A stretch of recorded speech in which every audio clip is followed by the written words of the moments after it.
And a very good morning. It's now Monday, the 3rd of July. And it's raining. Absolutely hoofing it down. There is rain with a bit more rain, some rain, and a dribble and splash of rain. It's not a good measure. So I think it'll be the waterproofs on and get up top of the belfry, if you prefer, and start cutting out the old mortar ready for repointing. A little bit too damp this morning for doing any lime pointing. However, we might have an area up there that's dry. If I get onto the, let me think now, I think it is the east side. No, I tell a lie. It's the west side. The wind shouldn't be hitting it. It should be dry. However, water will be coming through the planks and cascading down on me. So waterproof's on. We shall see you up there shortly. As you can see, it's not too wet on this side. It's still raining out there, but I'm quite dry here, to be honest. Even the planks are dry. So this big old bell tower is keeping the rain well off. It's like a huge umbrella. And if you look in there, I don't know if the camera's picking that up, but that big lump of whatever is probably pigeon poo. Oh. And right at the very end, you can just make out the edge of the string board for the staircase running up the bell tower. Whoa. So whether that was added later, I don't know, because this is a slit window and it probably had some LED lights in here at some stage, just to obviously let light through into the bell tower, but most of them have been blocked off now and bricked up. And there's a little bit, the cherishing sheet I've just lifted off. It'll take no harm. Just so I could cut out the last few bits there. I'm going to put it back on in a minute, but it's still drying out, and there's quite a few bits of white off the churning brush gone onto that. No! It was a little bit damp when I did it on Friday, that last bit, but obviously with it being Friday I couldn't come back Saturday, so I had to do it.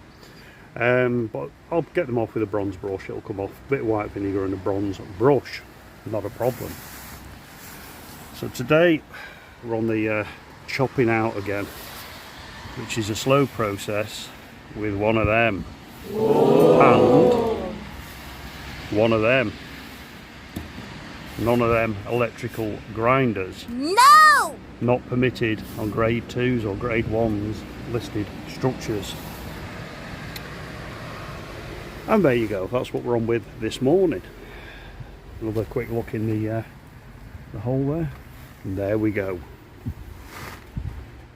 Well, some of you may be thinking, why are you taking that out and repointing it? It looks alright to me. Well, can you see? There you go. I'm not exactly belting it, am I?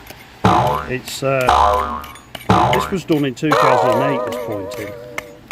And as you can see, it's just never really cured, it's just powder.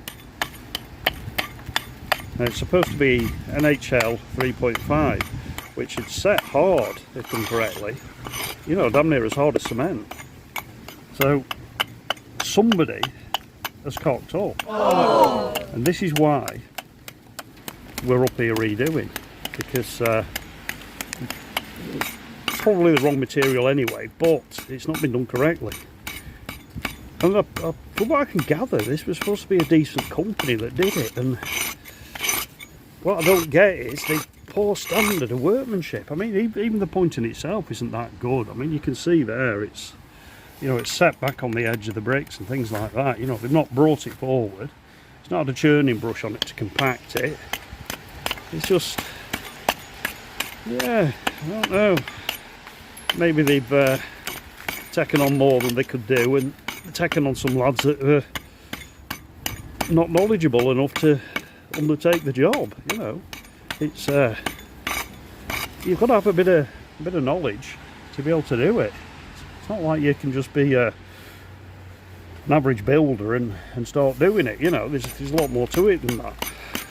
You know, and no disrespect to To anybody out there that's just a builder, you know, it's this is a whole different ball game from, you know, pointing the back of somebody's house. You know, these are listed structures and they need to be done right, because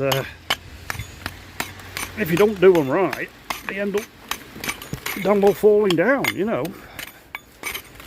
And we've lost them then. You know, I mean, this was built in 1890. You know, these were laid in 1890, and you can't replace that if it's gone. Once it's gone, it's gone.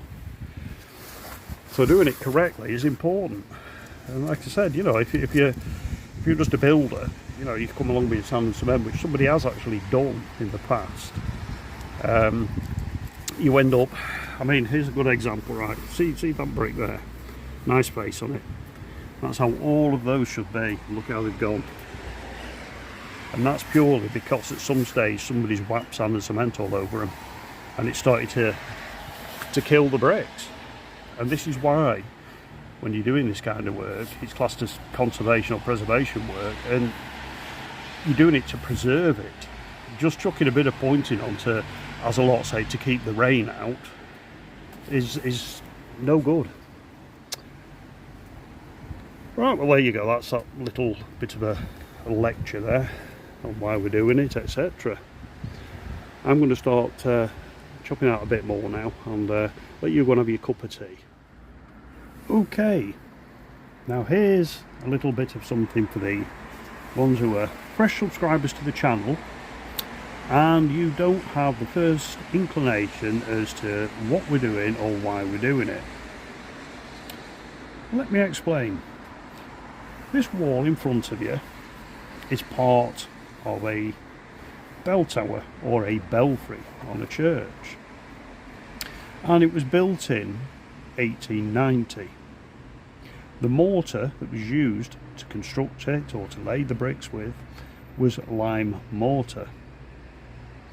Now if you're a total novice and you don't know why we use lime mortar, there's a simple answer to that. It's because lime mortar is breathable, it's flexible, and it's much softer than cement based mortars.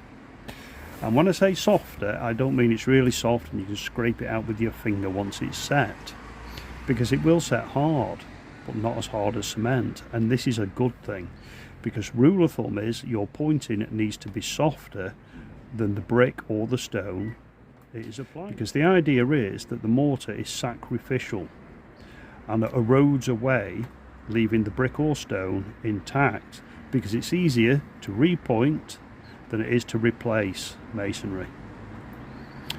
And that's what it's about. Now this particular structure, as I've mentioned before, is a grade 2 listed structure, so it has to be like for like, so the correct aggregate and the correct lime.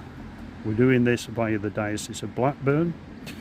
Their architect has had a meeting with us regarding this project, and we decided between us to use a pre-mixed lime mortar, which is a fatty lime mortar known as CLM35, and it's very good stuff. Okay, there you go. Welcome to the channel if you are a new subscriber.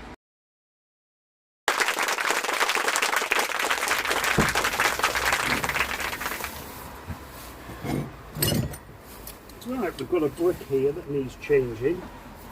So what you need is the old plugging chisel and one hammer.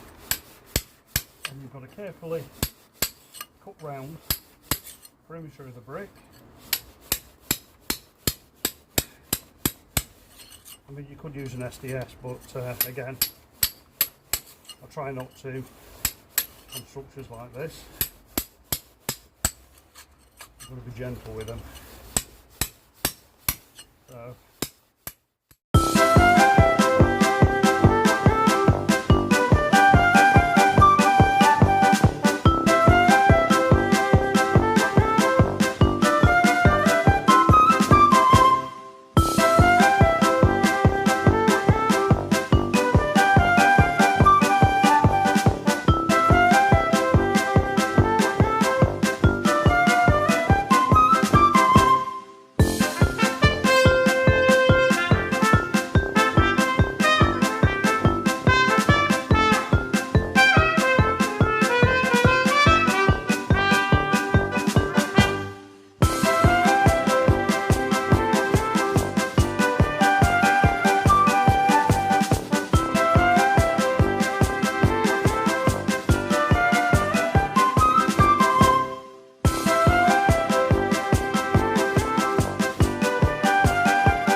is a piece of pebble, cobble, whatever you prefer to call it, that's in the brick itself. So that's basically been a lump of clay since the Ice Age. Whoa. And then in this church, set in a brick.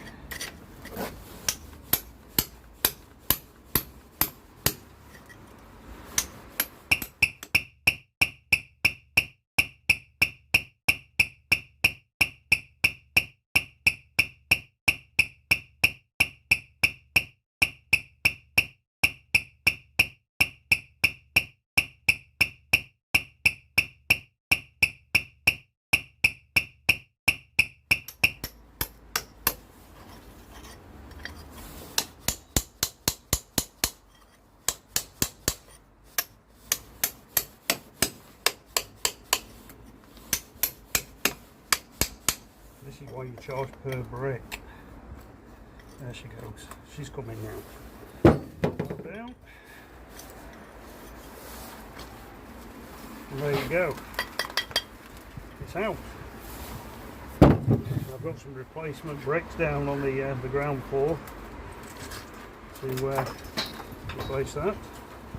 They're a pre-war Cheshire 80mm clay common, which is the nearest we can get to these.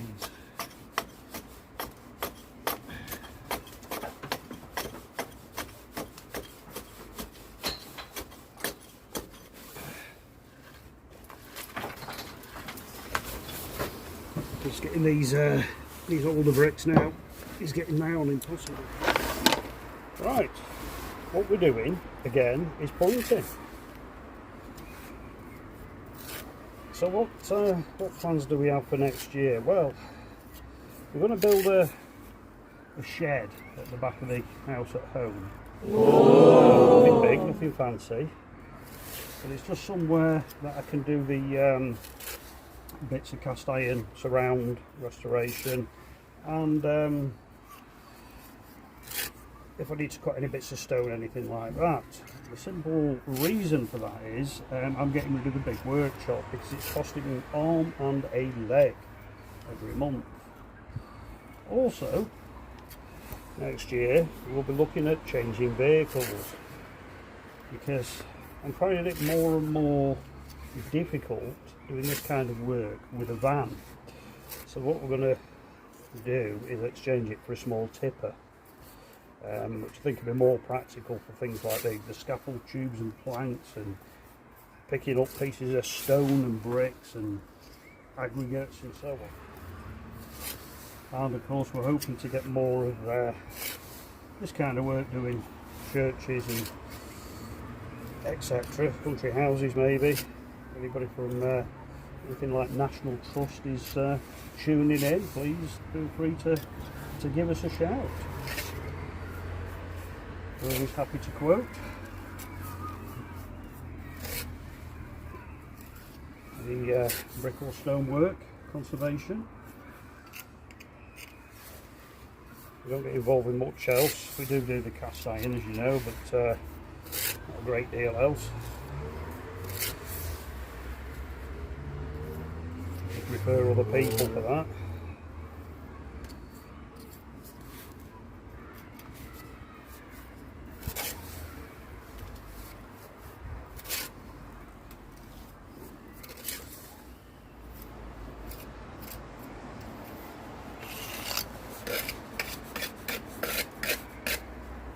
Okay, there we go. That's that little bit in now.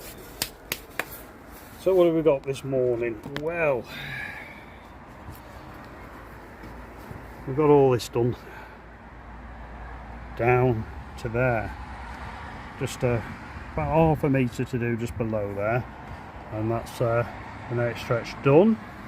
Drop a brick in there, of course, and then there's that bit there which is above the bit we did on Friday, and then that's a huge panel done until you turn that way, and then there's loads down there to do as well. This is the side of the bell tower that's got the most work on it. It must catch all the weather or something, I don't know, but once this is done, I reckon you've probably got about 10 square metres just in this one panel, and the rest of it, it's just a metre here and a metre there. So we are getting there with it. Right, I'm going to go and have some lunch now because I'm absolutely starving, and could do with a brew as well. And we'll see you after lunch. Right, boys and girls, you can see there how deep that is, about 25-30 mil, and it's cut nice and clean on the top of the brick and on that underside edge of the next brick, and that's how it needs to be, like so. Anything less than that and you're not doing job right.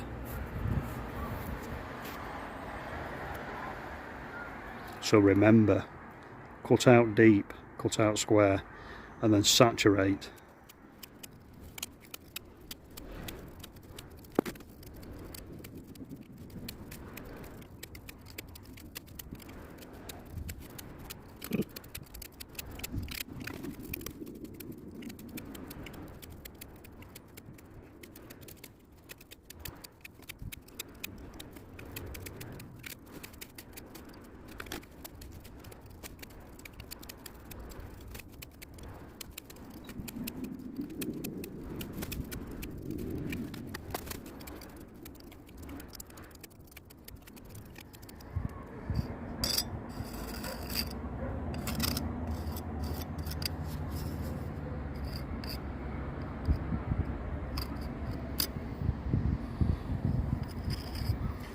Right, so what are we doing here? Well, we're just trimming it back before we go over it with the churning brush.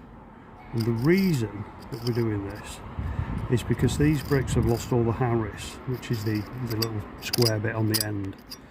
So they're quite sort of pitted towards the edge. And see, like that little bit there, just trim it off. And then when it's done with the churning brush, down on the ground, it actually won't look as pitted. It'll look quite straight and neat, which is what we're trying to achieve. So cut that corner out there, like so. There we go.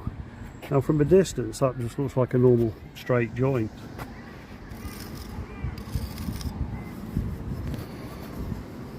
You get the general idea there of what we're doing.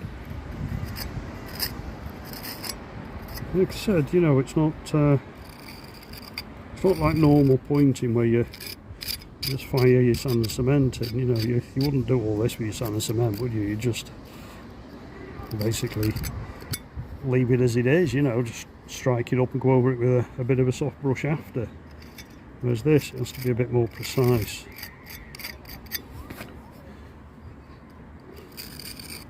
Right, you finish your tea. Here we go.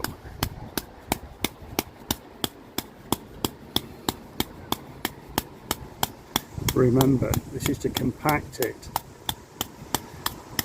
Pushing it right back into them joints and compacting it all together, which gives it its strength. Without it, there's a good chance it's going to be crumbly. So you've got to make sure that you really compact it in. And don't forget, press your finger in, it leaves a mark, it's too soft. Press your thumbnail in and it leaves a mark. That means that it's okay. Okay? Don't do your thumbnail first though, you know, do your finger first. And if your finger doesn't make a dent, then do your nail. Don't do it the other way around, that'd be wrong. Oh, there's that guy with the Mini again. No exhaust still.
you tomorrow, being Tuesday.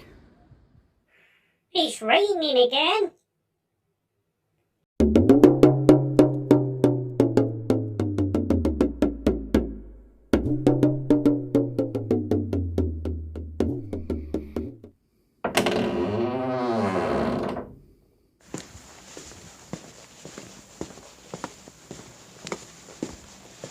Tuesday morning, just turn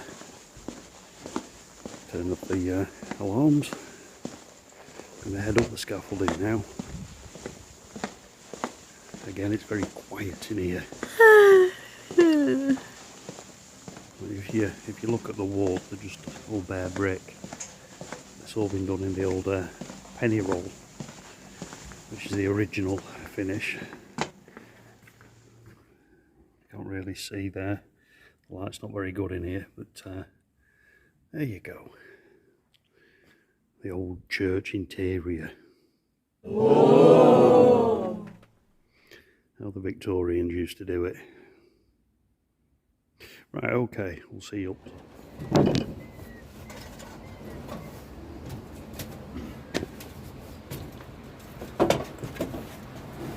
Right, we've got a cunning plan.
Successful, and I've got enough compressor hose to get me right to the end.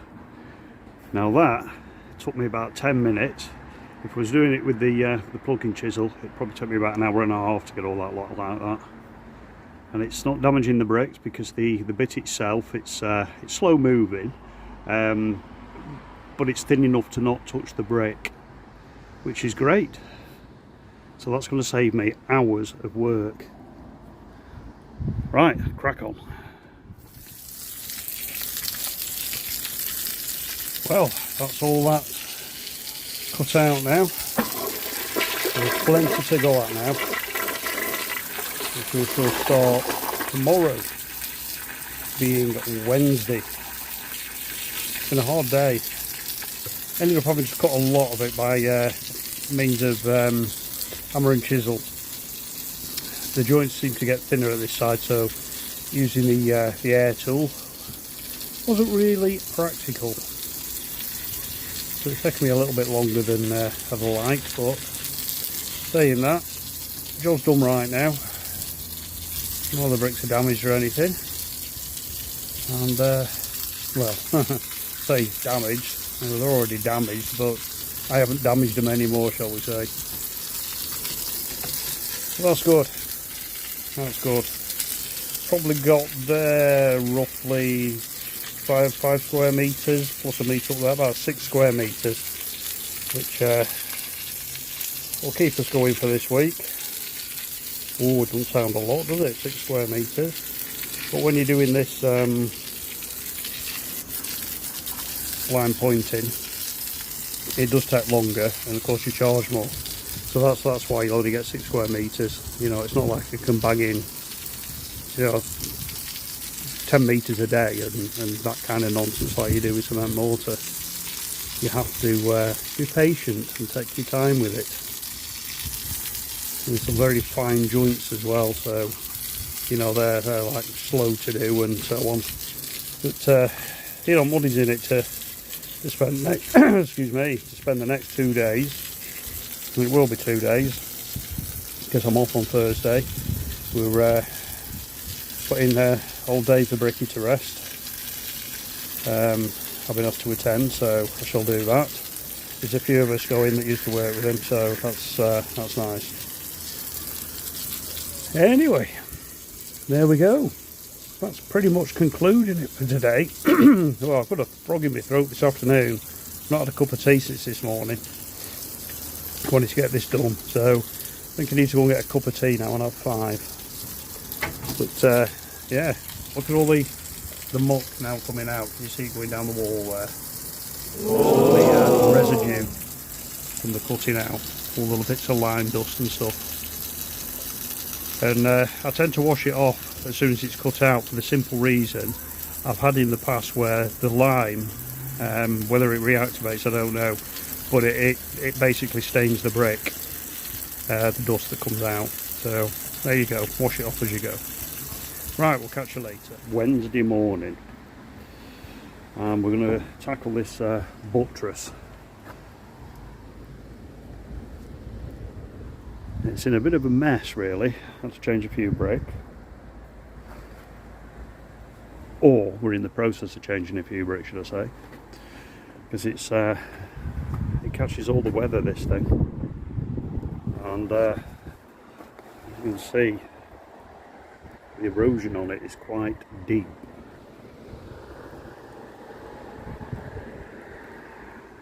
So we're going to get plenty of lime mortar in there. I've just had the hose on it for the last 15 minutes, so it's good and saturated now. So we've got to make sure that this lasts, and that's my biggest worry on this project, that the phone's going to ring this time next year saying it's coming out. And yeah, I mean, it shouldn't do in theory, but it is highly exposed up here, and you know, winter storms and all that. So fingers crossed anyway. You know, we're doing it by the book, going above and beyond what you'd normally do with the cherishing, so hopefully it'll last. I mean, it's lasted over 100 years, well, nearly 150 years, so that's the original lime, so there's no reason why what we're doing shouldn't last. Right, I'm going to crack on with that, leave you to it for a bit, go and have your breakfast and a cup of tea, and we'll catch you later. Well, we're getting there slowly but surely. Like magic, that, isn't it? Well, here's a fact for you. Back in 1873, when the church was being built, and I don't mean the bell tower, I mean that big lump down there, when that was being built, they needed to get a lot of bricks from a place called Westby, which was quite a few miles away, to the site of the new church. Of course, they'd use the local carters, and the local carters would be, in today's world, the equivalent of the haulage contractors. And you don't really want to be paying massive sums of money out for somebody to shift bricks for you. So what they did, they set up a competition, a race, to see who could get from the Brickcroft to the site of the new church the fastest. All the carters took part in this, and it was a gold sovereign to be won for the fastest carter. And of course they didn't get paid for carting the bricks because they could have got a gold sovereign. And that's how they got a lot of the bricks to the church. They basically conned the local carters. The aristocracy, eh? Not changed much in today's world. Right, so what we're doing now, we are replacing bricks. So first of all, you need to cut your brick to size. Pick the best face.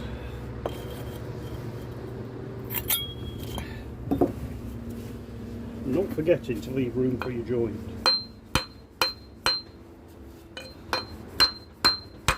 Strike the brick right round. There we go. Lovely. Keep your off cut because there are some small bits to replace as well.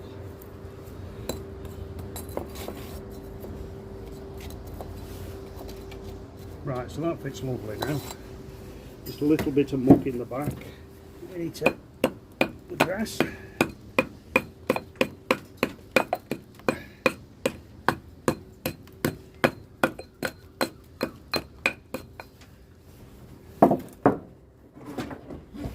And of course, as usual, make sure it's damp.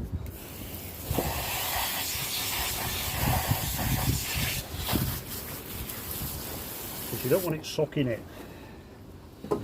Right, so a bit of mortar.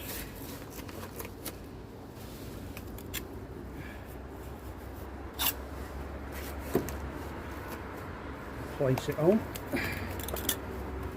Preferably without dropping all over it.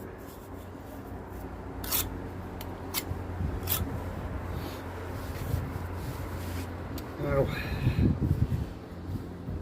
the important bit when you're doing is make sure that when you put mortar on the top of the brick, you do it in a wedge, so that what's going to be the back edge of the brick, the thinner part of the wedge, and the front edge of the brick is the thicker part of the wedge. If that makes any sense. Right, so, and then what we do, oh, we need to put some into the pert. You can wipe it on the brick, or you can wipe it in there like that. I like to do it in there because you know it's got all of that existing brick then. Because we're going to tap this brick up once we've got it in anyway. So carefully get it in position, check your beds and make sure you're at the right height, which we're not there, so we carefully bring it out and we bed it up with a little bit more mortar. It's quite a thick bed there.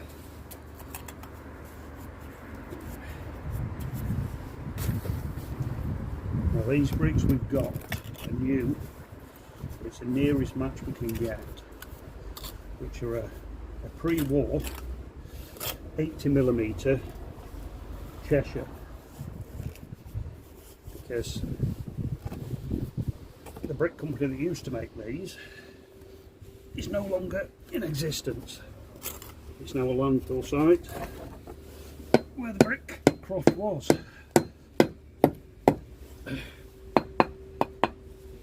Okay.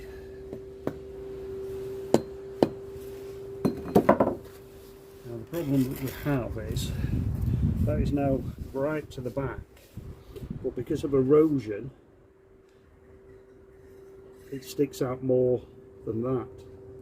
But there's not a lot I can do about it, in all honesty, because we don't want to be chopping the back off the new brick to make it go in. Now what I might do with these, because they're going to stand out a little bit, so we might use a little bit of the old brick tint later on, just to darken them up a little bit, because they're a bit colour wise not quite a good match. But like I said, can't really get hold of any of these, which isn't good. And the majority of the buildings that are being demolished in this area at the moment, all the internal bricks from them and the external bricks, I would imagine that Commons would be with Cheshires anyway. Very few now that are left that are Westby brick. Right, so that's brick number one. Well, I did have another brick a minute ago, there it is. So again,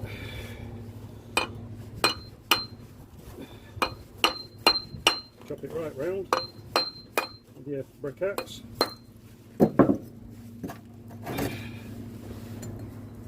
Lovely. And again, it's sticking proud, but it's tight to the back there. It's eroded away. But when it's all pointed in and you're flying past it at 100 miles an hour in your Porsche, you won't realise. I mean, we are about 60, 70 foot up here as well, so you're not really going to see it. It'd be nice to get it perfect, but not really possible when it's so eroded, and this buttress is very, very, very eroded.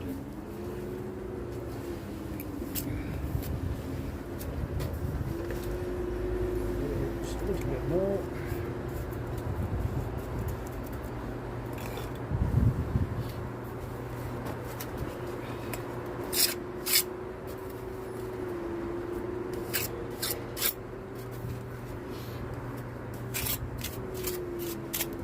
Right, and in she goes. Make sure it's straight. Look a bit under there.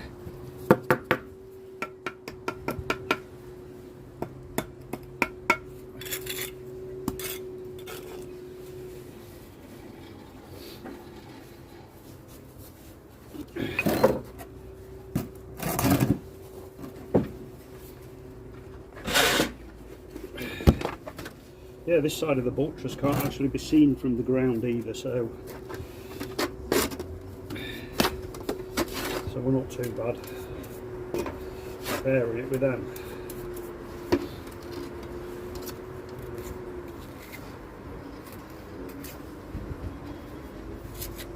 Plenty on your trowel, make sure it's pushed well into that top joint there. It wants to be full front to back, that.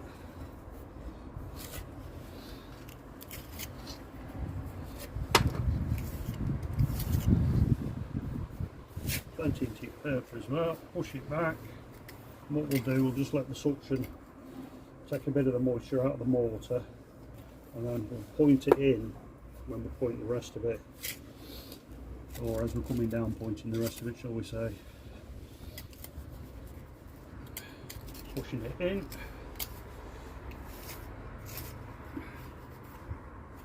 Same at the bottom. Just make sure it's nice compact, full joints.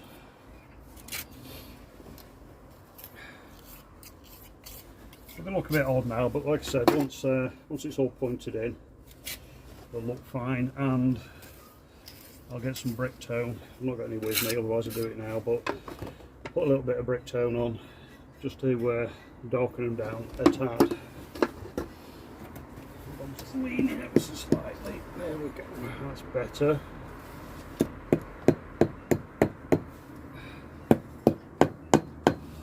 Yeah, it's as far back as they go in. So, right, and that's how you change a brick. Round you come. Well, I say they do stand out, but look at the erosion on them, you know, and I can't change every single brick because it is literally every single brick. It needs coming down and rebuilding really, but it's huge. It goes up another, I'd say from the top of this buttress down to this stone plinth here, you've probably got about 20 foot. So that ain't coming down and being rebuilt at this point. And talking of point, let's get pointing. Well, time's ticking on now. It's getting on for 2 o'clock. This morning we had a visitor, young Miles. He popped to see us and have a climb up the old bell tower. Now, if any of you watched previous videos, especially on the lime plastering and the stone repair job, you will see Miles. You can have a look through the channel and you'll find a video with him on.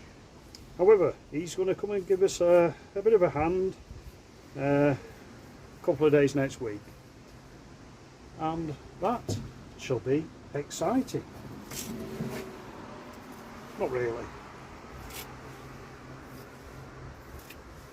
It just means that my life will be a bit easier.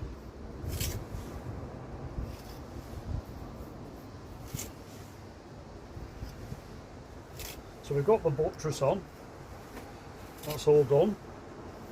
Just going to do it with churning brush before we go tonight, and then put cherishing sheets back on.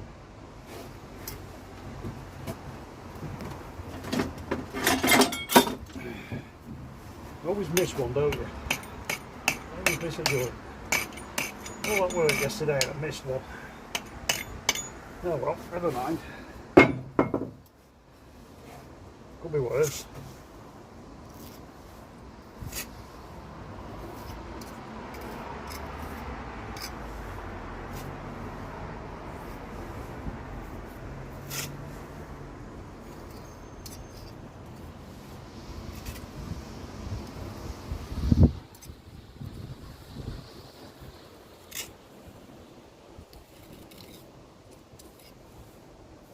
Very windy round the corner today. Very, very windy. Nearly blew me all that off before. That's how windy it is. I have wet this brickwork up 2 minutes ago. It's had a good soak. As you know, that is very important.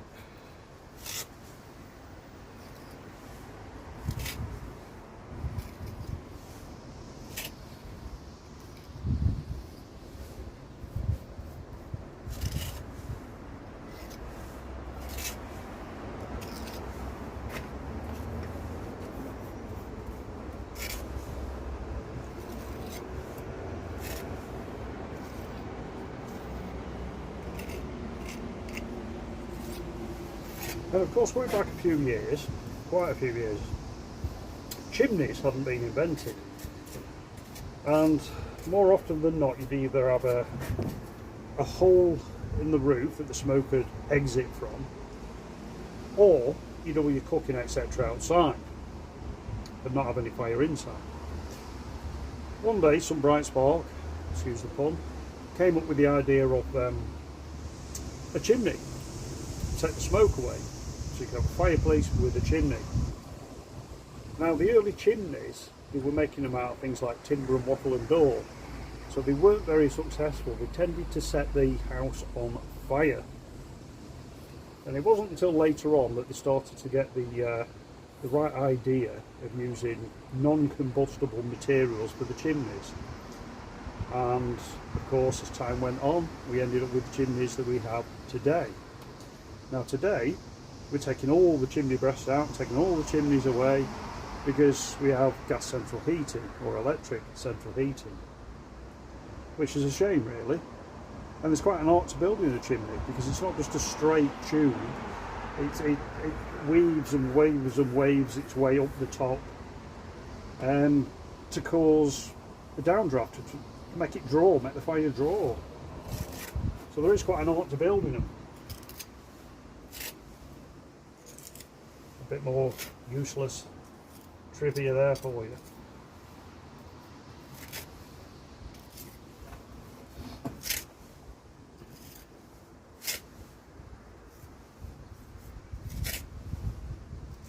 And for those who don't know, wattle and daub, well, that was a form of plasterwork.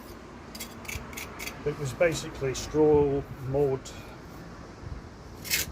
a bit of cow dung, whatever they had to hand, and they'd literally they daub it on the reeds or the laths with the hands. They daub it on, hence wattle and daub.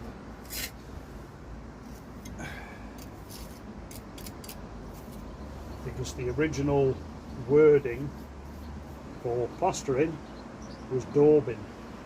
I think it was slightly different from that, but it basically meant the same. I think it was Greek, if I remember rightly. I could be wrong. If I'm wrong, please let me know in the comments. If you like them comments. Only nice ones though. Any nasty ones I ignore. So don't waste your time. Nasty people.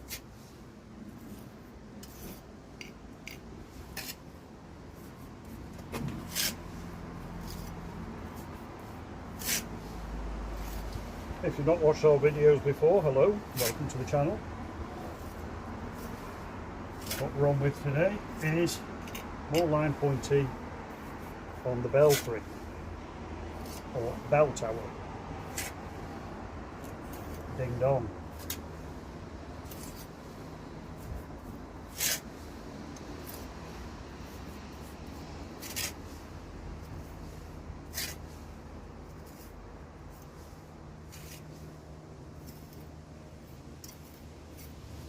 I've just carried a 25 kilo bag of mortar up 5 lifts on the scaffolding on my own. Not easy. Nearly killed me. The ladder openings aren't massive, so you've got to squeeze yourself and the bag through, but it's not easy. I do have a pulley system on, but on your own it's a bit difficult to pull it up and basically you've got to pull it up and then tie it off at the bottom. And 25 kilo, it's hard to hold on tight at the same time, so it's easier to carry a bag up. Although I did put some cherishing sheets on the pulley and pulled that up.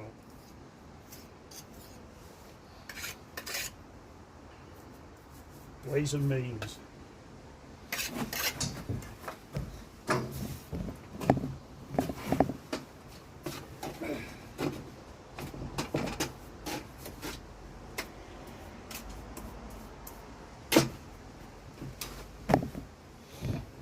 I was reading one of the graves earlier on, and there's a lady down there, and she was 7 years old when this church was being built in 1873.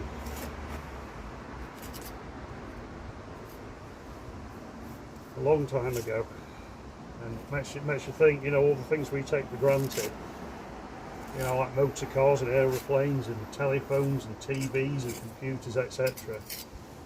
haven't even been thought of back then.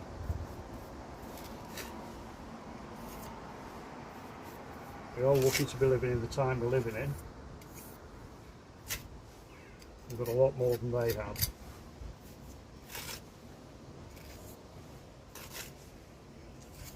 I mean, modern medicine, you know, in comparison with the Victorian era, it's come on leaps and bounds, hasn't it? Even simple things, you know, you get a bit of headache and you just down to the shop and get yourself a packet of pills and get rid of your headache. You know, back then you'd have to suffer. Penicillin, didn't have that. Cut your finger and next thing your arm's been cut off because it's gone bad. None of that today. Well, not often. Suppose it still happens, but not often.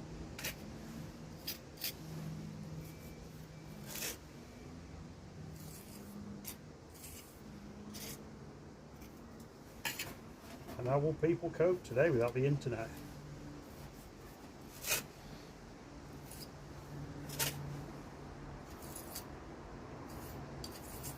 I mean, I was growing up in the 70s and 80s, and of course we didn't have the internet then. You didn't have mobile phones. You had to call somebody. You either had a landline in the house or you got a phone box. 3 channels on the telly.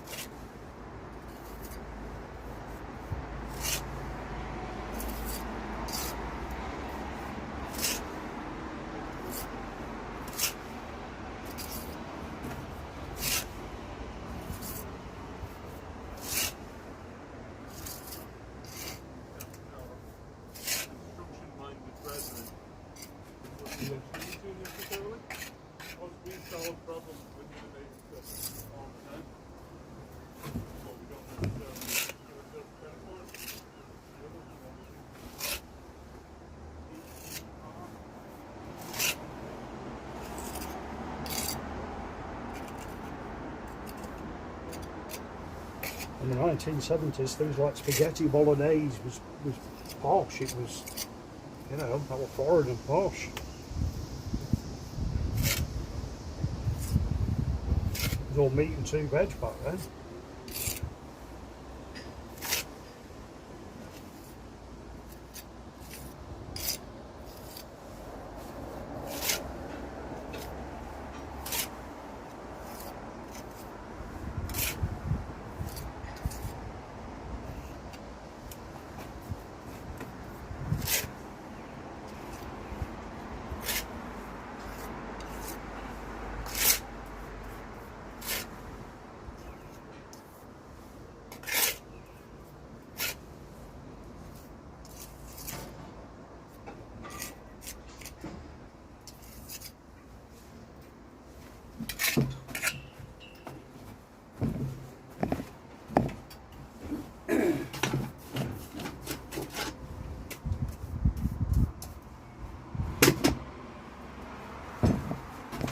Did any of you YouTube fans grow up in the 1970s and have such a thing as a space hopper?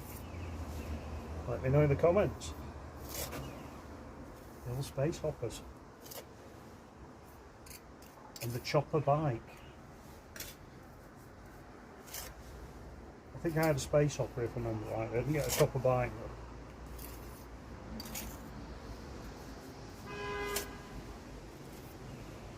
Had proper toys back then. Lego and stuff like that. Proper toys.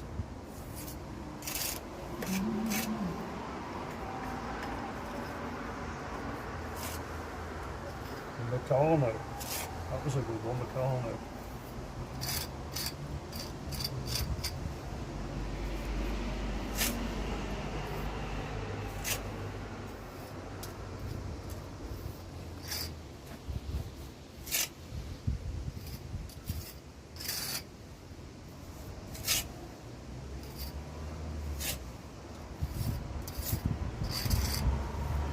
I left school in the 1980s. Well, in 1980 itself, I left school in the summer. And of course, when you're that age, it's all happening, isn't it? And you look back at some of it now, and it makes you cringe. Well, I had some good times. Oh, well, mate, I had a few good times.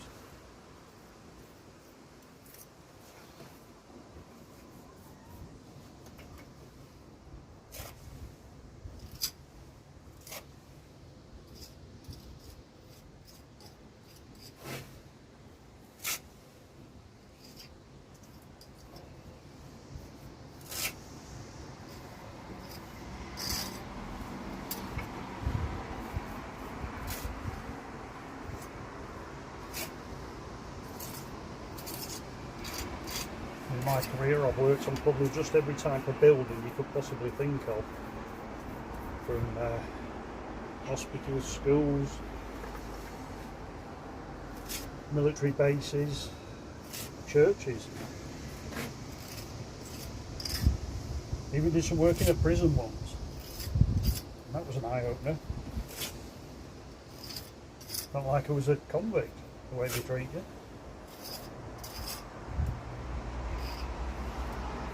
Searching everything, empty your pockets and all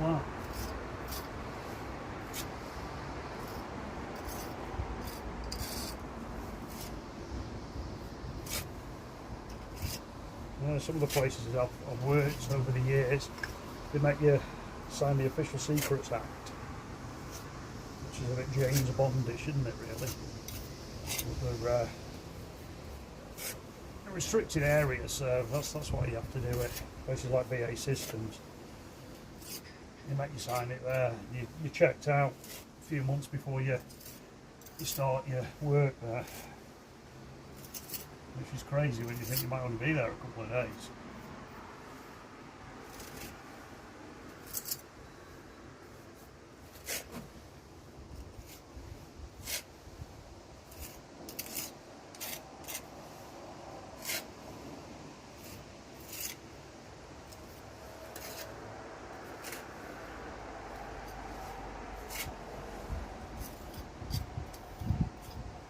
I think this kind of work is the better end of the job now for me.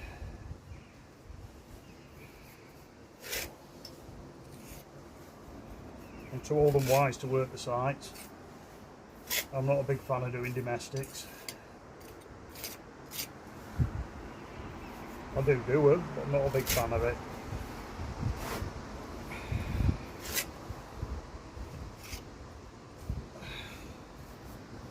I'm a bit picky now what I take on.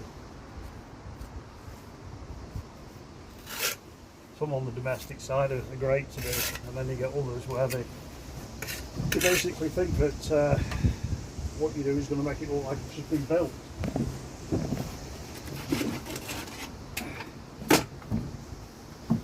Which of course isn't the reason we're doing it.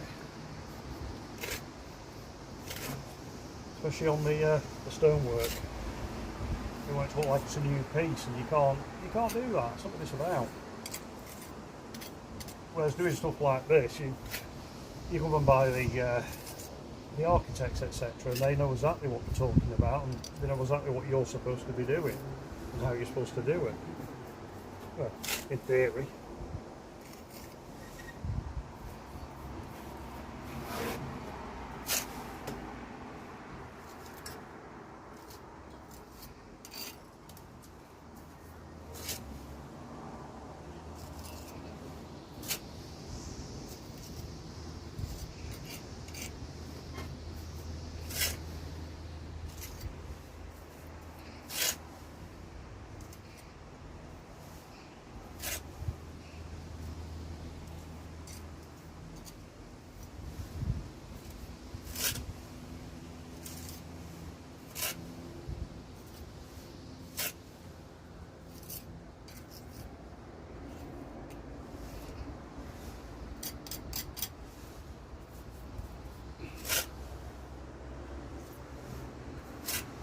Well, some of you have now gathered, once we've got to this stage of actually getting the mortar into the joints, we leave it for a couple of hours and then we go over it with the churning brush. A nice stiff churning brush to compact the mortar, which makes it look like this bit below here. I don't know if the camera's picking that up. I think it may be.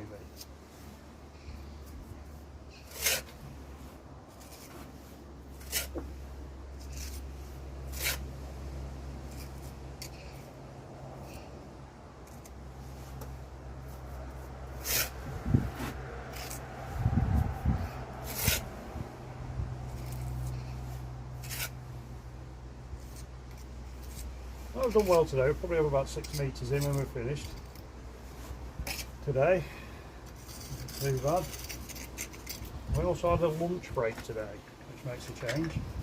Managed to get a quick 10 minutes for a tuna sandwich. I'm still on this healthy thing. Tuna sandwich. Brown bread, no butter, little drop of vinegar. I like a bit of vinegar on tuna.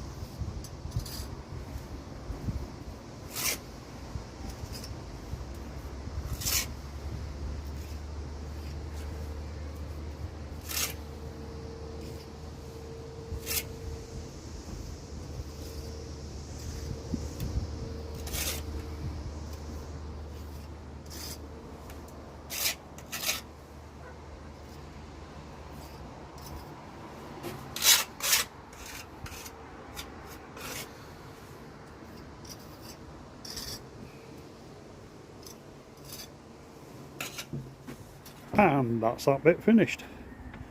You see the 2 bricks that we put in this morning do stand out slightly, but I'm happy with that, to be honest. I mean, they're probably all with that colour originally, you know, just age, etc. When you look at those there, they're black, so I don't think they're going to stand out that much. Well, we've got a fair old panel on here, a fair old amount. I think this will take us over the meterage that we priced for, because we've still got all the other bits to do. But yeah, it's cracking on now. Right, we'll leave it here for Wednesday and we shall see you on Friday. Off tomorrow, Dave's funeral, so day off. Can spend the morning doing paperwork and then pop and do the old honourable thing at Dave's funeral, and then back to work Friday.